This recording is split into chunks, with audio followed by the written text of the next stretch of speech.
Trackman साथियों के साथ क्या व्यवहार होता था।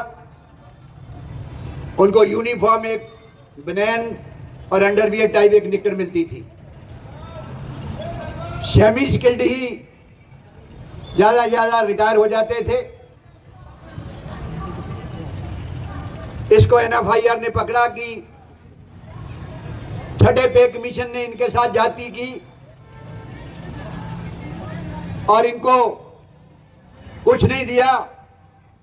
ममता बनर्जी उस समय रेल मंत्री होती थी। ये 11 जनवरी 2010 की बात है। महाप्रबंधकों की मीटिंग हो रही थी रेलवे बोर्ड में। उसी में ममता बनर्जी ने, उस समय सरदार जी चेयरमैन होते थे, उनको आदेश दिया कि इनके लिए स्पेशल कमेटी बनाइए और फेडरेशनों से बात करके इनके साथ न्याय कीजिए। 14 मीटिंगें हुई। जो इनका डेजिग्नेशन गैंगमैन होता था उसको ट्रैकमैन हुआ। ट्रैकमैन को टेक्निकल की सारी परसेंटेज मिली। एनएफआईआर जिंदाबाद जिंदाबाद जिंदाबाद, यूआरएल जिंदाबाद जिंदाबाद, श्री बीसी शर्मा जिंदाबाद। डॉक्टर रघुवैया जी ने एनएफआईआर के जनरल सेक्रेटरी और स्टाफ साइड के लीडर, उन्होंने इस बात को उठाया। उसके बाद बहुत सारी एसोसिएशन बन गई इसकी, ट्रैकमैनों की। इतना ही नहीं, 2003 के अंदर सिकंदराबाद में सेफ्टी सेमिनार किया गया, जिसमें उस समय के रेल मंत्री नीतीश कुमार और फुल बोर्ड उसमें आया। उसमें एनएफआईआर ने प्रूव किया कि ट्रैकमैन और ड्राइवर 50 साल के बाद उसके अंदर इतनी कैपेसिटी नहीं रहती कि वो जो इतनी हार्ड ड्यूटी कर सके। उस पे नीतीश कुमार ने एक कमेटी बनाई। उस कमेटी के अनुसार एनएफआईआर ने एक साधन दिया रेलवे कर्मचारी के बच्चों को नौकरी का। अदरवाइज नौकरी रेलवे कर्मचारी के बच्चों को नहीं मिलती थी। बहुत पहले मिलती थी, उसके बाद बंद हो गई। कमेटी बनी। उस कमेटी में डिसाइड हुआ कि ड्राइवर और ट्रैकमैन 50 साल के ऊपर अगर बीएस लेना चाहे ले सकता है, उसके बच्चे को नौकरी मिलेगी। नौकरी मिली। हजारों बच्चे इसके द्वारा लगे। भारतवर्ष के अंदर इंडियन रेलवे में थोड़ा सा किसी को प्रॉब्लम आई, चंडीगढ़ हाई कोर्ट में चले गए। सारी पॉलिसी का सत्यानाश कर दिया। हाई कोर्ट ने कहा कि ये संविधान के खिलाफ है, इसको टर्मिनेट किया जाए। ये 18 की बात है। उसके बावजूद भी उत्तरीय रेलवे मजदूर ने, जो इससे पहले पीसीपीओ थी,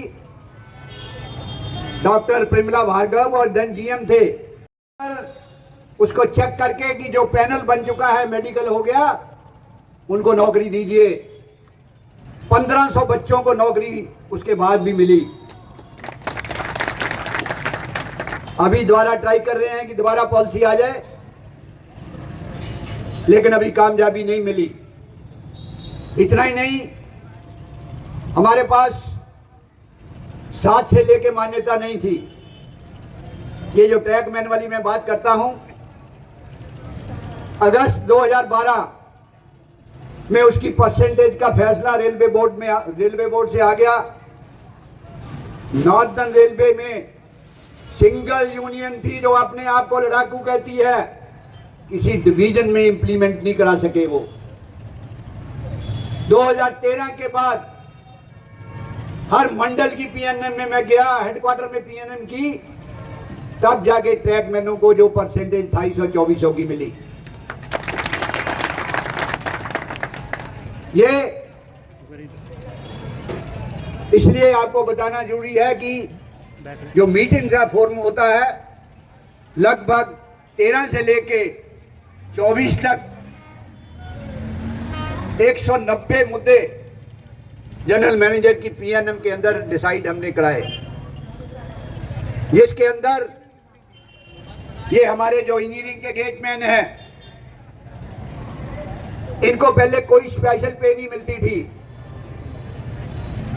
NFIR के द्वारा सबसे पहले 100 रुपया इनको दिलाया, फिर 150 हुआ, आज इनको रिस्क एंड हार्डशिप अलाउंस भी मिलता है। ये जो आपको गुमराह कर रहे हैं ट्रैकमैन एसोसिएशन बना के, इनके साथ छल किया।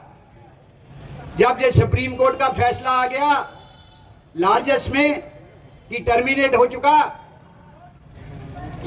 एक अपने को रिमूवल फ्रॉम सर्विस है नेता बना हुआ है, उसने कहा मैं PIL द्वारा इसको आप लोगों को अपॉइंटमेंट दिला दूंगा। 300 बच्चा मेरे पास आया, मैंने कहा मैं गलत नहीं कहूंगा, सुप्रीम कोर्ट के अलावा आपको कोई नौकरी नहीं दे सकता। लेकिन उन्होंने फिर भी 50-50 हजार रुपया उनको दिया। आज वो रो रहे हैं। फिर मेरे पास आए वो, मैंने कहा भाई हम गलत नहीं बताएंगे। उस आदमी ने भी आप मेरे खिलाफ बोलते हो टेलीफोन किया, मैं जो सच्चाई है मैं बोलूंगा। आप कुछ नहीं कर सकते थे, आपने गुमराह किया। आज वो कह रहा मैं चुनाव लड़ रहा हूं, खुद रिमूवल है सर्विस से। ये उनका हाल है। लेकिन मैं ट्रैकमैन साथियों को कहूंगा, 2,70,000 ट्रैकमैन हैं भारतीय रेलवे के अंदर। केवल NFIR ने ट्रैकमैनों की आवाज को उठाया और आगे भी उठा रहे हैं कि 4200 ग्रेड पे उनको मिलना चाहिए, LDC ओपन उनके लिए होना चाहिए। आगे भी हम उठा रहे हैं। इसी तरह टेक्निकल कैटेगरी 1975 में क्या परसेंटेज होती थी कि हायर ग्रेड की परसेंटेज क्या है। कभी मास्टर क्राफ्ट्समैन का डेजिग्नेशन नहीं होता था टेक्निकल कैटेगरियों के अंदर। जो साथी सुपरवाइजर नहीं बन सकते उनके लिए 1983 में ये कैडर क्रिएट कराया। उस समय 3% से शुरू हुआ, सितंबर 2016 में आज 26% है, जो 5,000 8,000 में जो पहले कैडर नहीं होता था। टेक्नीशियन ग्रेड 1 51% है, जो कभी बहुत ही कम होता था हर टेक्निकल कैटेगरी में किसी भी डिपार्टमेंट की हो। इसी तरह मिनिस्ट्रियल स्टाफ को आप देख लीजिए, पुरानी हिस्ट्री देखिए, मिनिस्ट्रियल स्टाफ में हेड क्लर्क से ज्यादा कोई नहीं होता था। आज क्या हाल है? हमारा जो सबऑर्डिनेट है, जो 24 घंटे रिस्पॉन्सिबल है, ड्यूटी करता है, आज COS 4600-4800 में है। ये NFIR की देन है और किसी की देन नहीं है। सोच समझ के हम हर कैटेगरी को पकड़ते हैं। सबको सफाई वाले को सफाई वाल कहा जाता था। डेजिग्नेशन जो है क्लास 4 को पढ़े लिखे बच्चे आ गए, उनका डेजिग्नेशन बहुत ही गलत था। हर कैडर के अंदर उसका डेजिग्नेशन असिस्टेंट कराया, चाहे वो सफाई वाला है, चाहे कमर्शियल में है, ऑपरेटिंग में है, SNT में है, किसी भी कैटेगरी में है, असिस्टेंट नाम से वो जाना जाता है, हेल्पर के नाम से नहीं जाना जाता। इसी तरह दोस्तों, इस देश के अंदर 1950 से पहले जो रेलवे में ड्यूटी पे आ जाते थे, सर्विस पे आते थे या स्टेट गवर्नमेंट में आते थे, पेंशन का प्रोविजन नहीं होता था। उसमें जितना प्रोविडेंट फंड एम्प्लॉय का कटता था, रिटायरमेंट पे गवर्नमेंट उतना ही डाल के इंटरेस्ट देके एम्प्लॉय को रिटायर करती थी। 1950 में और उसके बाद अप्रैल 1957 पेंशन की स्कीम आई। तो जो जनवरी 2004 के पहले के साथी, उसमें मैं भी एक हूं, उस समय इसको लिबरलाइज पेंशन स्कीम कहते हैं कि पेंशन कैसे मिलेगी, उसका 79 में 93 में फार्मूला चेंज हुआ। जनवरी 2004 में से पहले एक पीएफआरडीए बिल लाए। उस समय की गवर्नमेंट और मौजूदा गवर्नमेंट दोनों ने कर्मचारियों के साथ धोखा किया। क्यों धोखा मैं कहता हूं? एक नौजवान इस देश का नागरिक, उसके लिए भी संविधान वही है जो इस देश के मेंबर पार्लियामेंट और राज्यसभा के लिए और एमएलए के लिए है। और ये जब पेंशन स्कीम बनी जनवरी 2004 में, गवर्नमेंट ने कहा कि गवर्नमेंट के ऊपर खर्चा बहुत है। अरे भाई, रेलवे के 10 रुपए कोई देता है गवर्नमेंट का, वो आगे बात कर ले।